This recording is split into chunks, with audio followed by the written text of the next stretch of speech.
പഹൽഗാം ഭീകരാക്രമണത്തിൽ കൊല്ലപ്പെട്ട ഇടപ്പള്ളി സ്വദേശി എൻ രാമചന്ദ്രന്റെ സംസ്കാരം ഇന്ന് നടക്കും.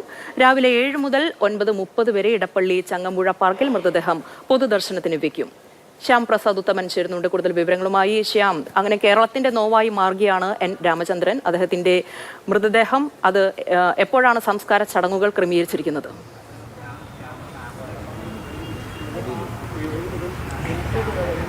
ഇന്ന് ഉച്ചയ്ക്ക് 12 മണിയോടുകൂടിയാണ് സംസ്കാര ചടങ്ങ് ക്രമീകരിച്ചിരിക്കുന്നത്. ഇടപ്പള്ളിയിലെ NSS ശ്മശാനത്തിലാണ് സംസ്കാര ചടങ്ങ് നടത്താൻ തീരുമാനിച്ചിരിക്കുന്നത്. രാവിലെ 7 മണിക്ക് ഞാൻ ഇപ്പോൾ നിൽക്കുന്ന ചങ്ങമ്പുഴ പാർക്കിലെ ഈ ഓഡിറ്റോറിയത്തിലേക്ക് രാമചന്ദ്രൻ മൃതദേഹം കൊച്ചിയിലെ റെനെ ആശുപത്രിയിൽ നിന്നും കൊണ്ടുവരും.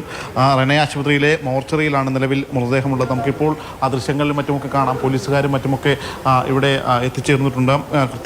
പ്രത്യേകമായിട്ട് ബാരിക്കേഡുകളും മറ്റുമൊക്കെ തിരിച്ചിട്ടുണ്ട്. ഇവിടെ ഒരു പൊതുദർശനം ക്രമീകരിച്ചിട്ടുണ്ട്. നമുക്ക് ഈ ദൃശ്യങ്ങളിൽ കാണാം. തൊട്ടപ്പുറത്ത് അദ്ദേഹത്തിൻ്റെതായ ഒരു ചിത്രം ഉൾപ്പെടെ ചേർത്ത് വെച്ചുകൊണ്ട് കാശ്മീരിൽ പാകിസ്ഥാൻ ഭീകരരുടെ വെടിയേറ്റ് മരിച്ച എൻ രാമചന്ദ്രൻ്റെ വീട് എന്ന ചിത്രം ഉൾപ്പെടെ ചേർത്ത് വെച്ചിട്ടുണ്ട്. ഇവിടെയാണ് അദ്ദേഹത്തിൻ്റെ മൃതദേഹം എത്തിക്കുക. ഇവിടെയാണ് പൊതുദർശനവും മറ്റുമൊക്കെ ക്രമീകരിച്ചിരിക്കുന്നത്. ഇങ്ങോട്ടേക്ക് ഗവർണർ ഉൾപ്പെടെയുള്ള ആളുകൾ എത്തിച്ചേരും എന്നാണ് അറിയുന്നത്. മന്ത്രിമാരും ഗവർണർമാരും വിവിധ രാഷ്ട്രീയ സാമൂഹിക സാംസ്കാരിക രംഗത്തെ ആളുകൾ ഉൾപ്പെടെ ഇവിടേക്ക് എത്തിച്ചേരുമെന്നാണ് മനസ്സിലാക്കാൻ കഴിഞ്ഞിട്ടുള്ളത്.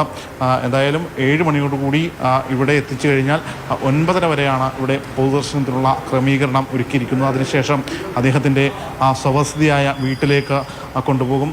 നേരത്തെ സൂചിപ്പിച്ചതുപോലെ വിഷു ഉൾപ്പെടെ മക്കൾക്കൊപ്പം ആഘോഷിച്ച് കാശ്മീരിലേക്ക് അവധി ആഘോഷിക്കാൻ വിനോദസഞ്ചാരത്തിനായി അദ്ദേഹം പോയതാണ്. ആ ഘട്ടത്തിലാണ് ഭീകരരുടെയും മറ്റുമൊക്കെ വെടിയേക്കുന്നതും പിന്നീട് വലിയ ഒരു ദുരന്തം നമ്മുടെ നാടിനെ ഉൾപ്പെടെ നമുക്ക് ഏറ്റുവാങ്ങേണ്ടി വന്നത്. നിലവിൽ ഇപ്പോൾ ഈ പൊതുദർശനത്തിന് വേണ്ടിയിട്ടുള്ള എല്ലാ ക്രമീകരണങ്ങളും ഇപ്പോൾ ഏകദേശം പൂർത്തിയാക്കി കഴിഞ്ഞിരിക്കുന്നു. ഇനി 7 മണിയോടുകൂടി ഇങ്ങോട്ടേക്ക് മൃതദേഹം എത്തിച്ചേരും. രാമചന്ദ്രൻ, അദ്ദേഹത്തിൻ്റെ മകൾ, 2 കൊച്ചുമക്കൾ ഇവർക്കൊപ്പമാണ് ഈ പഹൽഗാം ബൈസ്രൺ വാലിയിലേക്ക് പോകുന്നത്. അവിടെ വച്ചാണ് ഈ വെടിയേക്കുന്നതും. പിന്നീട് വലിയ ഒരു വേദനയോടുകൂടിയാണ് നമ്മൾ ഈ വാർത്തയും മറ്റുമൊക്കെ കേട്ട് അറിഞ്ഞത്. തൊട്ടിപ്പുറത്തായിട്ട് നമുക്ക് ദൃശ്യങ്ങളിലും മറ്റുമൊക്കെ കാണാം. ഇവിടെ പൂക്കളും കാര്യങ്ങളുമൊക്കെ ഒരുക്കുന്നുണ്ട്. അദ്ദേഹത്തിന് പുഷ്പാർച്ചന നടത്തുന്നതിനും വേണ്ടി ഒക്കെ ആയിട്ടാണ് ഇവിടെ ഇതൊക്കെ നിലവിൽ ഈ നാട്ടുകാരും മറ്റുമൊക്കെ ചേർന്നുകൊണ്ടാണ് ഈ കാര്യങ്ങളൊക്കെ ചെയ്യുന്നത്. ചേട്ടാ, എത്ര മണിയോടുകൂടി ഇവിടെ എത്തിക്കാൻ ഇവിടെ എത്തിക്കും? ഒരു 7 മണിയോടുകൂടി എത്തുന്നതാണ് പറഞ്ഞിട്ടുള്ളത്. 7 മണിക്ക് ഇവിടെ വന്നു കഴിഞ്ഞിട്ട് 10 മണി വരെ ഇവിടെ ഉണ്ടാവും.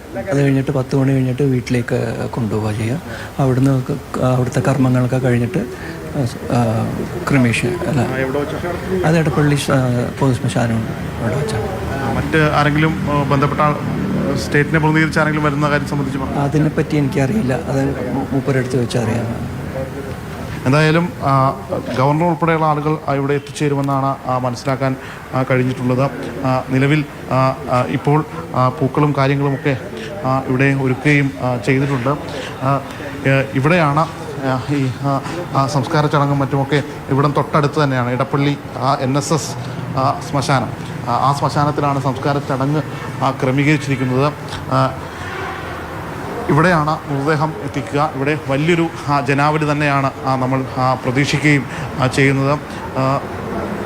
അദ്ദേഹത്തിൻ്റെ മരണം കൊച്ചുമക്കളുടെ മുമ്പിൽ വെച്ചാണ് ഈ ശ്യാം, അത് തന്നെയാണ് ഏറ്റവും വലിയ ഇത്. ഓർക്കുമ്പോൾ തന്നെ നമുക്ക് ഒരു വിറയലും നടുക്കം ഉണ്ടാകുന്നത് അത് തന്നെയാണ്. അതായത് 8 വയസ്സ് മാത്രം പ്രായമുള്ള 2 കൊച്ചുമക്കൾ, അതോടൊപ്പം തന്നെ സ്വന്തം മകളുടെ മുന്നിലാണ് അദ്ദേഹത്തിന് വെടിയേറ്റ് ജീവൻ നഷ്ടപ്പെടുന്നത്. വല്ലാത്തൊരു സാഹചര്യം തന്നെയാണ്. ആ നടുക്കം, ട്രോമ, അത് കുറേ കാലം ആ കുടുംബത്തെ വേട്ടയാടും. ആ ഭീകരാക്രമണത്തിന്റെ വാർത്ത വന്നപ്പോൾ മുതൽ നമുക്കുണ്ടായിരുന്ന ഒരു ആശങ്ക, ഈ മലയാളികളൊക്കെ ഒരുപാട് എത്തുന്നതാണ് കാശ്മീരിൽ, ഈ മലയാളികൾ ആരെങ്കിലും ഉൾപ്പെട്ടിട്ടുണ്ടോ എന്നുള്ളതായിരുന്നു.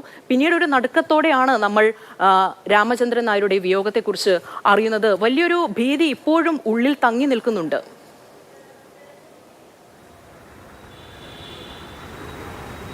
തീർച്ചയായിട്ടും അത് തന്നെയാണ്.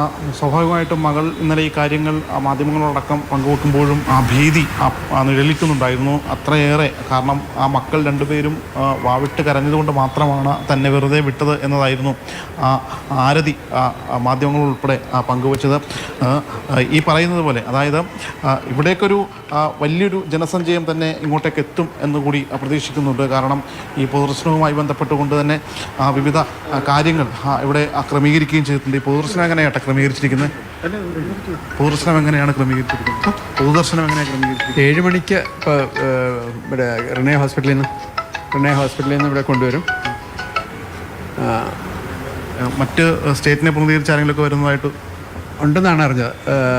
മുഖ്യമന്ത്രിയും അതുപോലെ ഗോവ ഗവർണർ PS ശ്രീധരൻപിള്ള, നമ്മുടെ അർലേക്കർ ജി ഇവരൊക്കെ വരുന്നുണ്ട്. പിന്നെ മറ്റുള്ള VVIPs ഒക്കെ ഉണ്ടാവും. കൃത്യമായിട്ടുള്ള ഡീറ്റെയിൽസ് നമുക്കറിയില്ല. മന്ത്രിമാർ ഉൾപ്പെടെ ഉണ്ടാവും എന്നുള്ളതാണ്. എന്തായാലും ജില്ലയുടെ മന്ത്രിയായിട്ടുള്ള രാജീവ് ഉൾപ്പെടെയുള്ള ആളുകൾ ഇവിടേക്ക് എത്തിച്ചേരും എന്ന് തന്നെയാണ് അറിയാൻ കഴിയുന്നത്. ഇവിടെ വെച്ചായിരിക്കും കൂടുതൽ ആളുകളും ഈ അന്തിമോപചാരം അർപ്പിക്കാനും മറ്റുമൊക്കെ എത്തിച്ചേരുക. നമുക്കിപ്പോൾ കാണാം ഈ പൂക്കളും മറ്റുമൊക്കെ ഇവിടെ ഒരുക്കുകയാണ്. പുഷ്പാർച്ചനയ്ക്ക് വേണ്ടിയിട്ടുള്ള പൂക്കളും മറ്റുമാണ് ഒരുക്കിയിരിക്കുന്നത്. തൊട്ടപ്പുറത്തായിട്ട് പ്രത്യേകമായിട്ട് ബാരിക്കേഡുകളും കാര്യങ്ങളുമൊക്കെ തയ്യാറാക്കിയിട്ടുണ്ട്. ആളുകൾക്ക് ഇവിടെ വലിയ ഒരു വിയോഗമാണ് N രാമചന്ദ്രൻ നായരുടേത്.